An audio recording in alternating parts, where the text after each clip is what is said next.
pemirsa, kembali lagi bersama kami dalam Curahan Kolbu. Di sini kita mencurahkan isi hati, insya Allah tenang di hati. Baik pemirsa Curahan Kolbu, bagi Anda yang baru saja bergabung bersama kami, tema pembahasan kami pada hari ini ialah mengenai Ramadan dan semangat beribadah. Bagi Anda yang ingin bertanya ataupun juga sharing kepada narasumber kami pada hari ini, dapat langsung menghubungi layanan interaktif kami di nomor 021 630 7303. Baik pemirsa, kita akan melanjutkan pembahasan kita yang sempat tertunda tadi.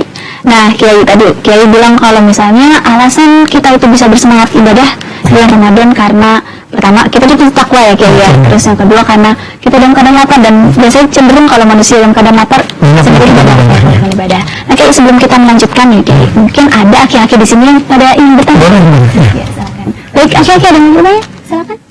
Assalamualaikum warahmatullahi wabarakatuh. Saya Fakih. Gimana caranya biar Ramadan tahun ini kita lebih semangat, lebih bermakna dari Ramadan sebelumnya, dan juga yang kedua gimana caranya biar amalan-amalan di bulan Ramadan ini selalu istiqomah dari awal Ramadan sampai akhir Ramadan tetap terjaga gitu. Mungkin itu aja Kiai. Assalamualaikum warahmatullahi wabarakatuh. Ya, yang pertama tentang permasalahan semangat. Bagaimana untuk kita bisa semangat di bulan suci Ramadan? Karena memang Ramadan dengan Sya'ban dan Rajab itu ada hubungan. Ramadan, Sya'ban dan Rajab. Makanya kalau kita mau dapat Ramadan penuh dengan maksimal, perkuat di bulan Rajab dengan dikatakan istighfar, dengan memperbanyak istighfar kepada Allah Subhanahu Wa Taala. Yang disebut dengan Rajab itu adalah syahrul istighfar. Mulanya istighfar, taubat kita kepada Allah. Di bulan Sya'ban, syahrul salati ala Nabi Mukhtar, adalah bulan salawat kita berdoa salawat kepada Nabi Muhammad SAW di bulan Sya'ban. Nah, ketika masuk di bulan suci Ramadan itu sudah berada dalam final syahrul tilawatil Quran, bulan membaca kitab suci Al-Quran, yaitu bulan umat baginda Rasulullah Muhammad SAW. Jadi keterikatan 3 bulan ini, kalau misalnya orang mau langsung mendapatkan nikmat Ramadan, tahu-tahu Ramadan dia mau mendapatkan nikmat tanpa dia bermaksimalkan di Sya'ban, tidak bisa.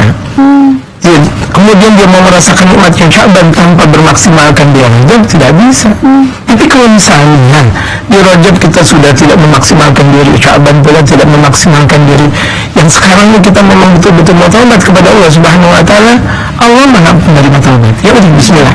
Kalau misalnya kira-kira kalian seakan Allah berfirman kalian di Rajab tidak benar, Sya'ban tidak benar, ya udah masih ada 1 bulan, bulan final, bulan Ramadan namanya, bulan untuk yahri gubunub, untuk membakar dosa.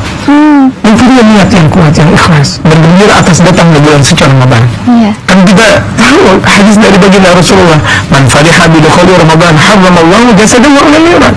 Barang siapa yang bergembira dengan datangnya bulan suci Ramadan, bergembira dengan gembira, dengan semangat yang ada, dia semangat dengan semangat tampilan yang ada, yang tadinya dia tidak memakai peci kalau misalnya kaum laki-laki, atau misalnya perempuan dia belum memakai jilbab, dia pakai. Kenapa? Semangat Ramadan, dia bergembira dengan bulan suci Ramadan. Yang kalau misalnya akhlaknya tadinya kurang baik, dia udah mulai memaksimalkan diri, mempunyai akhlak yang baik. Nah, itu ciri di mana dia mau menghadapi bulan suci Ramadan dengan niat yang kuat.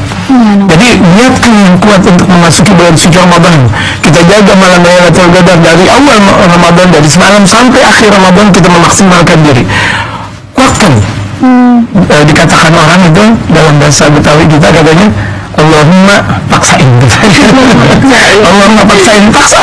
Mumpung di bulan suci Ramadan, mau ngapain lagi? Ini bulannya ibadah, bulannya enak kita melakukan ibadah. Terus, karena memang di bulan suci Ramadan disabdakan oleh baginda Rasulullah Muhammad SAW, inna abwaab as-sama' wa abwaab jannah tuftah. Sesungguhnya pintu-pintu langit dan pintu-pintu surga itu terbuka dengan sendirinya. Makanya betapa orang yang berdoa di bulan suci Ramadan mustajabah, karena memang pintunya langit dibuka, pintu surga dibuka, di mana orang yang melakukan ibadah dengan mudahnya. Dikatakan oleh Imam Al-Haddad, kenapa orang dapat mudah di bulan suci Ramadan? Karena litayassuri Ramadan, karena mudahnya Ramadan untuk menggapai rahmat, maghfirah dan ajrun benar. Itu dia. Kemudian juga dikatakan karena memang setan-setan itu terbelenggu sampai-sampai dibuang di laut, hatta la yufsidu, sampai-sampai itu setan tidak mau merusak umat Nabi Muhammad sallallahu alaihi wasallam. Kiai, mohon maaf ada telepon masuk, jadi potong terlebih dahulu ya Kiai. Halo, assalamualaikum. Assalamualaikum. Waalaikumsalam. Dengan siapa di mana? Assalamualaikum. Waalaikumsalam warahmatullah. Iya Bapak, iya Bapak. Dari Pak Parian di Bogor. Iya, silakan Bapak pertanyaannya. Saya mau nanya dengan Pak Ustadz. Assalamualaikum warahmatullahi wabarakatuh. Waalaikumsalam warahmatullahi wabarakatuh. Ini Pak Ustadz, saya mau tanya. Kalau siang hari sikat gigi menggunakan pasta gigi batal nggak Pak Ustadz? Iya. Baik. Jadi Yang Iya, ada lagi pertama Bapak? itu, yang kedua, yang kemarin kalau Rasulullah dulu sholat tarawehnya berapa rakaat Pak Ustadz? Rasulullah. Ya. Assalamualaikum warahmatullahi wabarakatuh. Waalaikumsalam warahmatullahi wabarakatuh. Terima Ya, kasih. pertanyaan yang pertama Bapak dari Bogor ya. Iya, dari Bogor. Mbak Dewi. Jadi pertanyaan pertama, kalau misalnya pasta gigi di siang hari bagaimana? Baik, gigi. Jadi kalau misalnya dianjurkan oleh mereka para ulama sikat gigi waktu-waktu imsak. Ketika masuk waktu subuh, itu kan waktu di mana wajibnya berpuasa sampai terbenamnya matahari. Dan sampai ada anggota tubuh yang masuk ke dalam. Ke dalam anggota, jangan sampai ada satu zat yang masuk ke dalam anggota tubuh. Iya. Mulut, hidung, mata, kemudian telinga, kemudian kemaluan depan atau kemaluan belakang.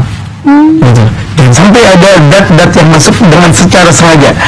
Jadi kalau misalnya ada orang sikat gigi setelah waktu subuh, otomatis ketika dia sikat gigi kan ada Pasta giginya. pasta giginya itu masuk. Kali ya, betul. Sedangkan dia dengan sengaja untuk pasta gigi membatalkan puasa.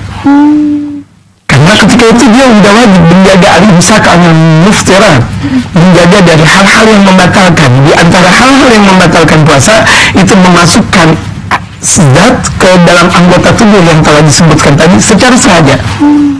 Itu kan ketika sikat gigi dengan pasta gigi setelah waktu subuh itu kan dengan sengaja, otomatis masuk ke dalam anggota tubuh, masuk ke dalam tenggorokan yang ada. Itu membatalkan. Makanya kalau misalnya mau pasta gigi, mau sikat gigi sebelum waktunya subuh. Iya, baik. Gitu. Tapi kecuali kalau misalnya siwak. Siwak masih diperkenankan sampai waktu zuhur. Setelah sampai zuhur tidak diperkenankan lagi bersiwak, karena bersiwak kan tidak memasukkan dat siwak itu ke dalam tubuh, ke dalam tenggorokan. Itu yang telah difatwakan oleh mereka para ulama saleh. Dan kemudian yang kedua, pertanyaan yang kedua dari Bapak dari Bogor, bagaimana tarawihnya Rasulullah berapa rakaat? Mereka para ulama saleh dari imam-imam madhab yang Imam Abu Hanifah, Imam Malik bin Anas, Imam Muhammad bin Abi Sa'syari, Imam Ahmad bin Hanbal, dan dari seluruh ilmu dari zaman ribuan tahun yang ada, Rasulullah Sallallahu Alaihi Wasallam salat tarawih 20 rakaat. Baik, 20. Salat tarawih 20 rakaat. Kan ini pertanyaan dari Bapak. Saya jawab, inilah baginda Rasulullah Muhammad Sallallahu Alaihi Wasallam. Melaksanakan. Bahkan yang sangat-sangat luar biasa ini menggebu-gebunya, karena kita kan berbicara tentang Ramadan dan bagaimana semangat di bulan suci Ramadan. Itu orang-orang Mekah. Orang-orang Mekah dulu sholat tarawih 2 rakaat tawaf. Sholat tarawih lagi 2 rakaat tawaf. Jadi kalau misalnya 20 rakaat 10 kali tawaf. Sedangkan sekali tawaf 7 kali putaran. Nah sekarang, zaman sekarang, setelah mereka sholat tarawih 20 rakaat dicampur dengan witir 3, itu setelahnya tawaf. Akhirnya penduduk Madinah merasa ngiri dalam kebaikan. Iya, betul. Ini enak. Orang Makkah, mereka setiap habis sholat tarawih tawaf. Sedangkan kita tidak. Di situ ada kubur baginda Rasulullah Muhammad Sallallahu Alaihi Wasallam. Akhirnya tuh mereka sholat tarawih 37 rakaat. Masya Allah. Dan itu dikatakan oleh ulama diperkenankan untuk penduduk yang ada di kota Madinah Munawwarah. Dan saya bersaksikan di kota sejutanya mereka para wali di Karim Hadramaut, itu mereka selepas sholat 20 rakaat terkadang di masjid satu, kemudian ke masjid Ba'lawi atau masjid Mahdar atau masjid Segaf, itu sholat lagi nafal mutlak sampai terkadang mereka sampai 100 rakaat. Mudah-mudahan Indonesia, penduduk Indonesia yang tidak ada Ka'bah, yang juga tidak ada kubur Rasulullah, dan kuburan mereka para wali jarang, mudah-mudahan lebih banyak daripada itu. Amin. Amin. Amin. Semoga lebih semangat ya. Amin. Semoga lebih semangat. Karena kan Ramadan cuma dengan semangat. Iya. Jangan malah dikedorin yang ada. Betul. Baik, kita akan lanjutkan lagi nih pembahasan kita. Baik pemirsa, jangan kemana-mana. Kita akan tetap membahas mengenai semangat beribadah dan juga Ramadan. Tetap di Curahan Kolbu. Di sini kita mencurahkan isi hati. Insya Allah senang di hati.